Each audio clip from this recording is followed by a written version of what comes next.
नमस्कार, मैं मानवी ठाकुर। आप देख रहे हैं न्यूज 24 फर्स्ट एक्सप्रेस। आज की कुछ खास खबरें। हजारीबाग के केरेडारी प्रखंड क्षेत्र अंतर्गत पगारोपी में संचालित एनटीपीसी के चट्टी बरियातू कोल माइंस के विस्तार के लिए एमडीओ कंपनी ऋत्विक द्वारा कोल माइंस विस्तार से दौरान झारखंड सरकार के पूर्व मंत्री योगेंद्र साव की जोरदाग गांव झुमरी टांड में खाता नंबर 190 प्लाट नंबर 13 रकबा 1 एकड़ जमीन पर चिमनी व चाहर दीवारी का निर्माण वर्षों पूर्व कराया गया था। उक्त संरचना चट्टी बरियातू कोल माइंस के अधीन पड़ रहा था, जिसे कंपनी के द्वारा ध्वस्त कर दिया गया।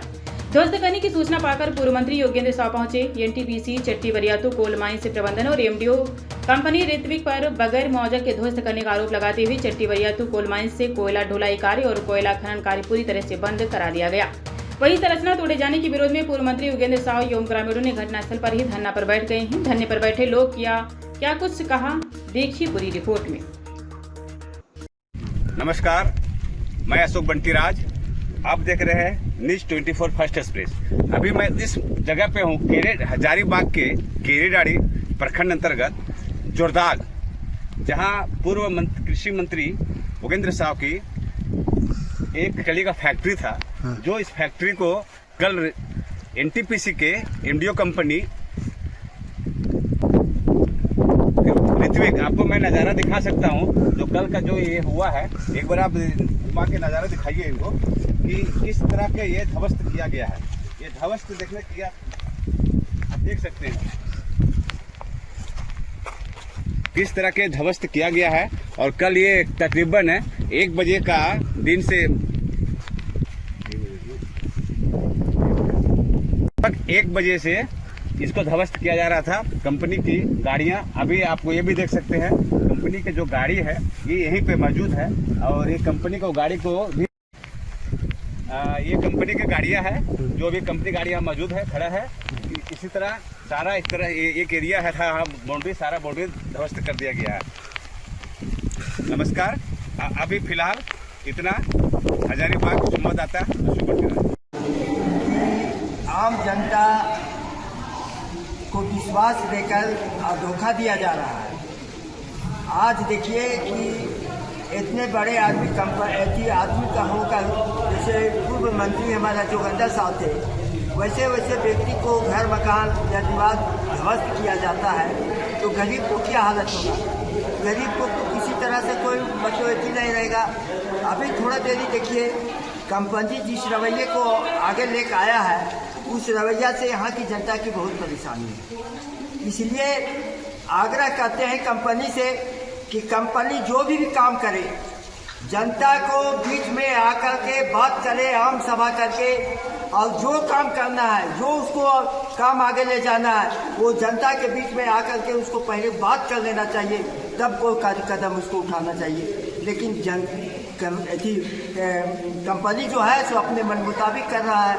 अब रह गया, आज के 6 महीना पहले हम लोग धरना प्रदर्शन कर रहे थे, लेकिन कंपनी के माध्यम से हम लोग को उठा लेके ले गया और जाकर के कहाँ हम लोग को छोड़ा, जेल भेजा गया, थाना में रखा गया। नाना प्रकार के पसंद जो अपना हक और अधिकार को मांग करते हैं, तो कंपनी क्या करता है कि प्रशासन के द्वारा हम लोग को परेशान किया जाता है। इसलिए यहाँ की जनता जो है सो डरे हुआ है, कपे हुआ है कि यहाँ पर हम लोग जाएंगे धरना प्रदर्शन में तो केस करके हम लोग को फंसा देगा। हम लोग गरीब आदमी, हम कैसे क्या कर सकते हैं। इसलिए यहाँ की जनता जो है तो किसी बात को लेकर आगे नहीं आता है। थोड़ा देरी के लिए बात सोचिए यहाँ कि ये जो है हमारे अभी विधायक और सांसद जो है हमारे जनता के बीच के बुलावा के ऊपर आते हैं, लेकिन आश्वासन ही देके जाते हैं, लेकिन कोई कार्रवाई नहीं करते हैं।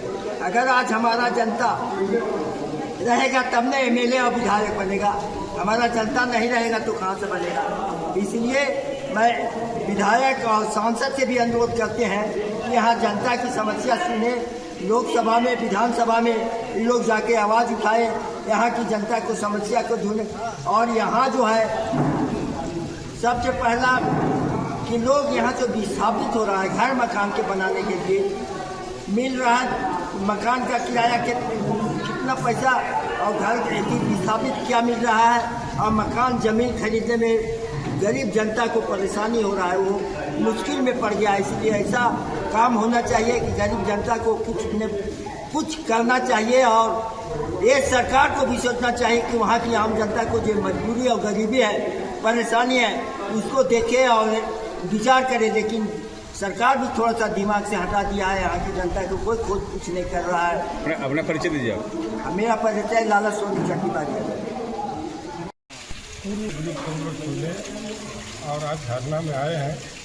मेरा यही कहना है कि जिस तरह से ये कंपनी एनटीपीसी रवैया अपनाया है, हमला लगता है कि अंग्रेज शासन से भी ज़्यादा प्रभावशाली है। अंग्रेज शासन का राज है। सबसे बड़ी चीज़ है, कोई भी प्रक्रिया को अधिग्रहण तो कर लिया, लेकिन अधिग्रहण के बाद जब तक मुआवजा प्रावधान नहीं होता है तब तक ये घर करना, बाजारन करना, ये कहाँ का खेल है। ये तो लगता है कि कंपनी ऐसे रवैया से बिना सहमति के कहीं कोर्ट में पैसा जमा कर दे, कहीं सरकारी खजाना में पैसा जमा कर दे। ये तो हम जानबूझ के लगाते हैं कि यहाँ के जनप्रतिनिधि जितने लोकल हैं, ये लोग को शर्म आना चाहिए। इन लोग की जिम्मेवारी इन लोग को चुनाव में जिताया यहाँ पर, और ये लोग आगे होकर जनता की रक्षा के लिए नहीं है। यहाँ तो सबसे बड़ी चीज़ है, बिना पुनर्वास के विस्थापन। क्या मुआवजा दोगे, जैसे तैसे दोगे और हम लोग को रोड पर छोड़ दोगे। सबसे दुर्लभ घटना है कि ये जो पूर्व मंत्री का जो मकान ध्वस्त किया गया, कहाँ का नियम है छरना वाली तोड़ देना, बाउंड्री तोड़ देना। ये हमको नहीं लगता। ये लगता है हम यहाँ के स्थानीय प्रशासन को भी, उनको भी कहते हैं कि इस तरह से आप सरकार का प्रतिनिधि हैं, सरकार का आदमी है, तो जनता का आदमी है, कि आप लोग सीधे कंपनी का आदमी काहे बन रहे हैं। जनता की ओर, जनता को समस्या की ओर देके आपको काम करना, इसमें हम यहाँ के स्थानीय प्रशासन को दोषी देते हैं। बड़ी बात ये तो सीबी माइंस का है। सीबी माइंस में मेरा नाम राम कुमार जी है, ग्राम बालेदरी है। सीबी माइंस में भी मेरा ज़मीन गया है। केडी माइंस में अधिक ज़मीन है। केडी माइंस में वहाँ भी यही हाल है। बाजबरन वहाँ ऐसा हालत है कि हम लोग की जीना दुर्लभ हो गया है। हमारा नदी, ये सीबी माइंस का जो कोयला का पानी है, सीधे नदी में छोड़ देता है, और नदी जो है से हम लोग काबे वाले जमीन पड़ता है, वो कोयला का रंग वो जल प्रदूषण हो जा रहा है। तो क्या है, जहरन दे रहा है। जहर से भी बेसी जहर है। इससे अच्छा कि एक बार दैविक बान हम लोग पर चले, हम लोग यहाँ से नष्ट हो जाए और ये कंपनी अपना राज भोगे। ये कंपनी नाम है एनटीपीसी, महारत्न कंपनी, लेकिन व्यापारी को देके, यहाँ रिसर्विस को देके, वहाँ बीडीआर को देके, वो लोग जो है एमडीओ लोग अपना सिर्फ व्यापारी फायदा के देखने के लिए होते हैं। व्यापारी जनता का हितकारी नहीं होता है। ये तो महारत्न कंपनी को देखना चाहिए। हम सीधे मांग करते हैं कि जनता के हित में देखते हुए, सरकारी प्रावधान को देखते हुए कंपनी काम करे।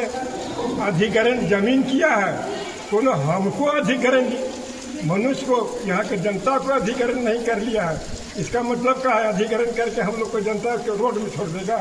कालागिरी है, इन्होंने नोटिस दिया था और नोटिस का जवाब भी मैंने दिया था कि पहले आप मेरा ज़मीन का रेट तो निर्धारित कीजिए, हमको क्या देंगे। एल एक्ट और सीबी एक्ट के तहत जो है इन लोग मतलब भुगतान करने के लिए चाह रहा था, तो हमने उसका जवाब दिया बना करके कि हमको फेयर कंपनसेशन, और आप क्या रेट तो फिक्स कीजिएगा, इसका तो हमको बताइए पहले कितना मेरा अमाउंट बन रहा है, क्या रेट। तो उसका जवाब हमने दिया था। तो उसके बाद उन्होंने फिर लिखा कि हम ट्रिब्यूनल में जमा कर देंगे पैसा, सो मतलब आप अथी नहीं कीजिए। तो उसका जवाब हम बना ही रहे थे, तब कल अचानक हम रांची में थे और पता चला कि 1 बजे से इन लोग जो है एसडीओ का ऑर्डर के आलोक में, एसडीओ कैसे ऑर्डर दिया, एसडीओ जो है सो विधि सम्मत कार्रवाई नहीं किया। एसडीओ जो है सो आनंद फानन में अवैध पैसा उगाही करके और इन्होंने ऑर्डर आदेश निकाला, सीओ इसका सबसे बड़ा सूत्रधार है। यहाँ कुछ दलाल जैसे जोरदा का है, पगार का है, चट्टी बरिया को कोई दलाल का भी मिली भगत से ऋत्विक कंपनी का मालिक और उसके जितना अध्यक्ष वगैरह हैं, अफसर अधिकारी सब मिल करके ये फैक्ट्री को मतलब जो है सो मेरा ज़मींदोज कर दिया। मेरा मटेरियल करोड़ों का मटेरियल मेरा देखिए अभी सामने आपका पूरा कलसाइन मटेरियल जो है कि जो 1400 टेम्परेचर में हम इसको पकाए थे और चिमनी जो था 70 फीट का चिमनी था, चिमनी को भी ज़मींदोज किया है, उसका वीडियो वगैरह सब बना हुआ है। तो ये सारा चीज़ लगता है कि मतलब जब हम लोग जैसे आदमी जनप्रतिनिधि के साथ ऐसा कर रहा है, इस ज़मीन का जबकि मतलब हमने डीड लिया है, रसीद कटा हुआ है मेरा, और इसका इंडस्ट्री ऑफिस से मैंने रजिस्ट्रेशन कराया था लक्ष्मण सेरामिक एंड मिनरल के नाम से, और यहाँ पर मेरा फायर क्ले यूनिट था यहाँ पर, और इससे मतलब रोजगार चल रहा था। और इन्होंने अचानक बिना सूचना का, इसका रीज़न है सबसे बड़ा चीज़ कि मतलब 1956 के सेक्शन में इसको एसडीओ के यहाँ पिटीशन देता है। एसडीओ पर बाइजप्ते कोर्ट करते हैं, कोर्ट करने के बाद नोटिस हमको करते हैं, नोटिस में हम अपना जवाब देते हैं, वो अथी करते हैं, फिर वहाँ प्रक्रिया चलता है। प्रक्रिया चलने के बाद जो है सो 1956 में ऐसा क्लॉज है, तब वहाँ से आदेश निकलता है खाली करने का, इसको जमीन को खाली करवाने का। तो इन्होंने वैसा कुछ भी नहीं किया, नियम को ताक में रह करके कंपनियों के प्रभाव में आकर के रुपया उगाही करके अंचल अधिकारी, एसडीओ, यहाँ का लोकल प्रशासन और सारे लोग मिले हुए हैं। यहाँ के लोकल दलाल लोग का है कि मतलब चूँकि अब ये इस ओर बढ़ने का उसको जगह नहीं मिल रहा था, इस चलते आनंद फानंद में स्कूल तोड़ने का पहले प्लानिंग किया, उसका तालाब कुछ दिन पहले पगार का तालाब काटने का उन्होंने प्रयास किया। तो इस तरह से इन्होंने मतलब पूरा यहाँ ज़मींदोज करने के लिए यहाँ लोग ग्राह रहे हैं। यहाँ लोग 300 रुपये 400 रुपये मकान का ये दे रहा है, कंपनसेशन दे रहा है, जबकि 1000 रुपये स्क्वायर फीट उसका बनना चाहिए। तो यहाँ दलाल लोग का बिचौलिया लोग बीच में पैसा कमा रहे हैं, और जनता जितना रैयत लोग है सब त्राहिमाम है। तो ये सब सारा चीज़ से लगता है कि हमारी सरकार को बदनामी हो रहा है।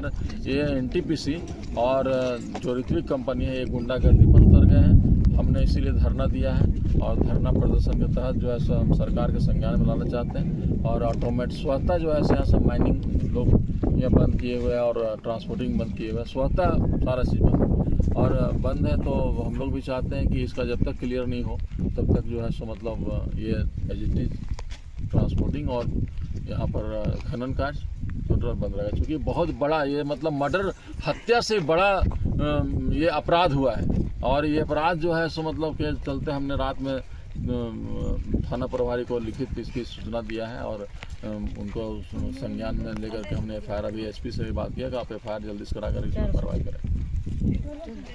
हर खबर की अपडेट पाने के लिए बने रहिए न्यूज़ 24 फास्ट एक्सप्रेस के साथ।